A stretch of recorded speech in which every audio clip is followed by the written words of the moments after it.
నవాబ్పేటలో అతి దారుణంగా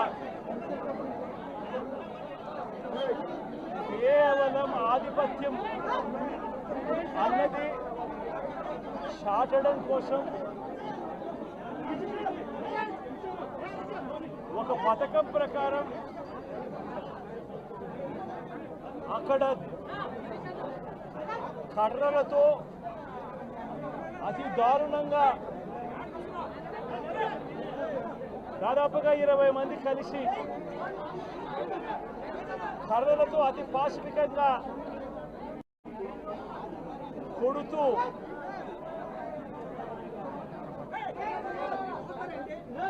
చివరికి హాస్పిటలైజ్ అయి తీవ్రమైన దెబ్బలతో వాళ్ళు హాస్పిటల్లో ఉంటే ఏం సాధిస్తా ఉన్నారు చంద్రబాబు నాయుడు గారిని అడుగుతా ఉన్నాను. మీరు చేసే ఈ కిరాతకాలు, ఈ దారుణాలు వాళ్ళ ప్రజలు ఏమైనా భయపడతారు అనుకుంటున్నారా? ఎవరు భయపడరు. ఇది ఇంకా కోపంగా మారుతుంది. ఇది ఇంకా కోపంగా మారి చంద్రబాబు నాయుడు గారిని, తెలుగుదేశం పార్టీని రెండింటినీ కూడా బంగాళాఖాతంలో కలిపే పరిస్థితులు కూడా దారితీస్తాయి. మామూలుగా ఒక కొత్త ప్రభుత్వం వస్తే ఆ ప్రభుత్వం మీద వ్యతిరేకత రావడానికి కాస్త కూస్త టైం పడుతుంది. కానీ మొట్టమొదటిసారిగా చూస్తూ ఉన్నాం చంద్రబాబు నాయుడు గారి మీద వ్యతిరేకత అన్నది చాలా ఫాస్ట్గా పెరిగిపోతూ ఉంది. నిజంగా ముఖ్యమంత్రిగా ఉన్న వ్యక్తి గవర్నెన్స్ మీద ఫోకస్ పెట్టాల్సింది పోయి ఏం చేస్తూ ఉన్నాడు అన్నది ఒక్కసారి తనను తాను ప్రశ్నించుకోవాలి అని అడుగుతా ఉన్నా. ఈరోజు రైతులకు సంబంధించి వ్యవసాయం పూర్తిగా ముమ్మరంగా సాగుతూ ఉన్న పరిస్థితుల్లో రైతులకు తాను హామీ ఇచ్చిన మేనిఫెస్టోలో తాను చెప్పిన హామీ రైతులకు 20,000 రూపాయలు పెట్టుబడి సహాయంగా ఇస్తానని చెప్పి రైతులకు ఎగరగొట్టేశాడు.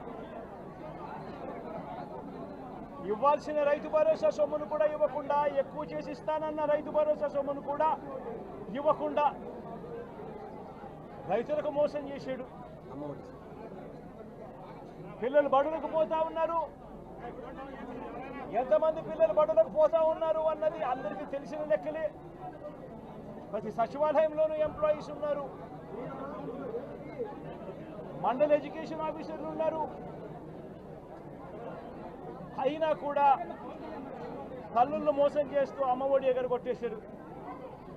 ప్రతి పిల్లాడికి ఇస్తాను అని ఎన్నికలప్పుడు చెప్పిన హామీ నీకు 15,000, నీకు 15,000, నీకు 15,000, నీకు 15,000 అని చెప్పి ఆ ప్రతి పిల్లాడిని చూపించి ఇస్తాము అని చెప్పి ఆ పిల్లలను మోసం చేశారు. ప్రతి అక్క చెల్లెమ్మలను మోసం చేశారు. తల్లులకు అమ్మఒడి ఇస్తామని తల్లుల దగ్గర నుంచి మొదలెడితే ప్రతి తల్లికి 18 సంవత్సరాలు నిండిన ప్రతి అమ్మాయికి, ప్రతి అక్కకు, ప్రతి చెల్లెమ్మకు నెలకు 1,500 రూపాయలు ఇస్తామని చెప్పి వాళ్ళను మోసం చేశారు. ఈరోజు ఫీజు రీయింబర్స్మెంట్ తీసుకుంటా ఉన్న పిల్లలు జనవరి, ఫిబ్రవరి, మార్చ్ క్వార్టర్ ఫీజులు రాలా. ఏప్రిల్, మే, జూన్ ఫీజులు, 2వ క్వార్టర్ కూడా ఫీజులు రాలా. పిల్లలు చదువుకునేదానికి కూడా ఇబ్బంది పడే పరిస్థితిలోకి, ఫీజులు కట్టలేని పరిస్థితిలోకి కాలేజీ యాజమాన్యాలు ఫీజులు అడుగుతా ఉన్న పరిస్థితిని ఈరోజు చూస్తూ ఉన్నాం. పిల్లలకు వసతి దీవెన ఎగరగొట్టేశారు. అక్క చెల్లెమ్మలకు 0 వడ్డీ కూడా రావాల్సిన 0 వడ్డీ కూడా మామూలుగా ఏప్రిల్లో రావాల్సిన అది ఎగరగొట్టేశారు. ఇవన్నీ కూడా వైఎస్ఆర్ కాంగ్రెస్ పార్టీ ఉన్నప్పుడు, జగన్ ముఖ్యమంత్రిగా ఉన్నప్పుడు క్రమం తప్పకుండా క్యాలెండర్ ఇచ్చి ప్రతి ఒక్కరిని కూడా ఆదుకుంటూ వస్తూ ఉన్న పరిస్థితి.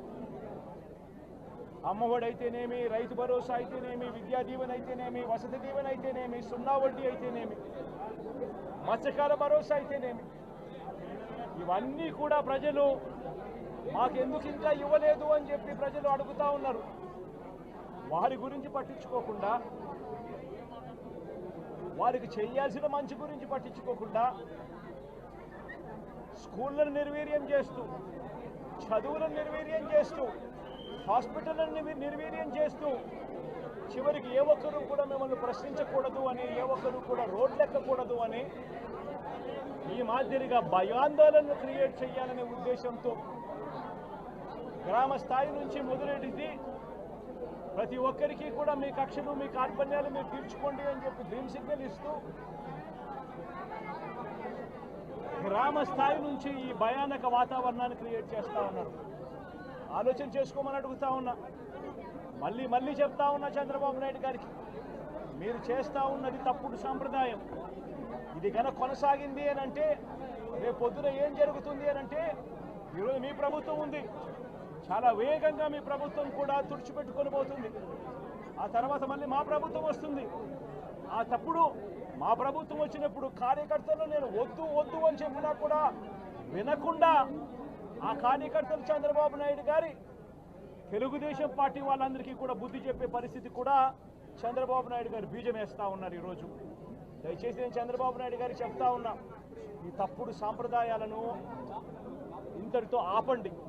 ఈ తప్పుడు సాంప్రదాయాలు పెద్దయ్యాయి, వృక్షాలైనాయి అని అంటే ఆ తర్వాత ఆపడం ఎవరి చేత కాకుండా పోతుంది. ఇప్పటికే లా అండ్ ఆర్డర్ అనేది గాడి తప్పింది. ఇప్పటికే ఏం జరుగుతూ ఉంది అన్నది మీకే తెలియకుండా కూడా జరిగేంత దారుణమైన పరిస్థితిలోకి ఈరోజు లా అండ్ ఆర్డర్ పోతూ ఉంది. ఒక వైఎస్ఆర్సీపీ కార్యకర్తలే కాదు, వైఎస్ఆర్సీపీని అభిమానించే వాళ్ళే కాదు, చివరికి మహిళల మీద కూడా అగత్యాలు పెరిగిపోయినాయి, చిన్నపిల్లల మీద కూడా అగత్యాలు పెరిగిపోయినాయి. ఇష్టం వచ్చినట్టుగా రౌడీజం పెరిగిపోయింది. ఇష్టం వచ్చినట్టుగా ఎవరికి బుద్ధి పుడితే వాళ్ళు చేస్తూ ఉండే కార్యక్రమాలు జరుగుతూ ఉన్నాయి. లా అండ్ ఆర్డర్ పూర్తిగా గాడి తప్పిన పరిస్థితులు కనిపిస్తూ ఉన్నాయి. ఇప్పటికైనా చెప్తా ఉన్నాను, హెచ్చరిస్తూ ఉన్నాం, మరొక్కసారి కూడా చెప్తా ఉన్నాం. శుక్రవారం ఈ మధ్య కాలంలోనే జరిగిన ఇంకొక ఘటనలో ఏకంగా చంపేసిన ఘటన చూసాం నంద్యాలలో. శుక్రవారం నేను అక్కడికి కూడా పోతా ఉన్నాను. ఆ ఘటనను కూడా ఒకసారి రాష్ట్రం దృష్టికి, దేశం దృష్టికి కూడా తీసుకొని పోయే ప్రయత్నంలో భాగంగా అక్కడికి కూడా వెళ్ళి జరిగిన అగాత్యం, జరిగిన అన్యాయం అక్కడ కూడా హైలైట్ చేసే కార్యక్రమం కూడా చేస్తాం. ఖచ్చితంగా హైకోర్టు తలుపులు తడతాం, అవసరమైతే సుప్రీంకోర్టు తలుపులు కూడా తడతాం. ఇప్పటికే ప్రధాన రాజకీయ పక్షాలన్నింటికీ కూడా రాష్ట్రంలో జరుగుతూ ఉన్న అన్యాయాల గురించి వివరించడం జరిగింది. ఇక హైకోర్టు, సుప్రీంకోర్టు గడపలు కూడా గట్టిగా వాళ్ళ తలుపులు కూడా కొట్టే కార్యక్రమాలు గట్టిగా చేస్తాం. రాష్ట్రంలో జరుగుతూ ఉన్న ఈ అన్యాయాలు, ఈ ఆక్రందనల మీద ఎందుకు ప్రెసిడెంట్ రూల్ విధించకూడదు అని చెప్పి కూడా గట్టిగా వాళ్ళని అడిగే కార్యక్రమం కూడా చేస్తాం. గవర్నర్ గారిని కూడా ఈ విషయంలో కలగజేసుకోవాల్సిన అవసరం ఉంది అని చెప్పి కూడా గవర్నర్ గారిని కూడా ఈ సందర్భంగా విన్నపిస్తూ ఉన్నాం. ఇవన్నీ కనీసం మీరన్నా సుప్రీంకోర్టు జడ్జిగా పనిచేశారు, కనీసం మీ సమక్షంలో మీరు ఉండగానే ఇవన్నీ ఈ రాష్ట్రంలో జరుగుతూ ఉన్నాయి. దయచేసి మీరు కూడా కాస్తో కూస్తో చూసేసి ఉన్నట్టుగా పోకుండా మీరు గట్టిగా ఇన్వాల్వ్ కమ్మని చెప్పి గవర్నర్ గారిని కూడా ఈ సందర్భంగా విజ్ఞప్తి చేస్తూ ఉన్నాను.